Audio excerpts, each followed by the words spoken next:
ज़रवली, तुमने जो गुनाह किया है उसकी सज़ा तुम्हें ऐसी दी जाएगी कि तुम भी मुँह छुपाते फिरोगे। सरपंच बादशाह खान ने अपनी मूंछों को ताव देते हुए कहा। ज़रवली कहने लगा कि मैंने जो गुनाह किया है मैं उसका कफ़ारा इस सूरत अदा करना चाहता हूँ कि मैं उस लड़की से निकाह कर लेता हूँ। ये सुनना था कि बादशाह खान ने धाड़ कर कहा कि बकवास बंद करो अपनी। दूसरी जानिब ज़रबख्त अली गुस्से से सुर्ख आंखें लिए खड़ा था। उसका बस नहीं चल रहा था कि ज़रवली का गला दबाकर उसे जान से मार डाले, जिसने उसकी भांजी के साथ बहुत ही सफाकी का मुजाहरा किया था। ज़रबख्त अली कहने लगा कि बादशाह खान, कत्ल का बदला कत्ल है तो इज्जत का बदला इज्जत।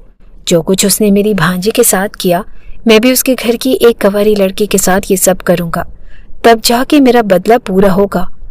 अब मैं यहाँ पर सिर्फ इसलिए आया हूँ कि मुझे पता है कि बादशाह खान इंसाफ करता है, वरना खुदा कसम मैं उसके टुकड़े टुकड़े कर देता, उसको जान से मार डालता और उसके घर की इज्जत को सरे बाजार बेहिजाब कर देता और दुनिया उसका तमाशा देखती, उसके पूरे खानदान को आग लगा के रख देता।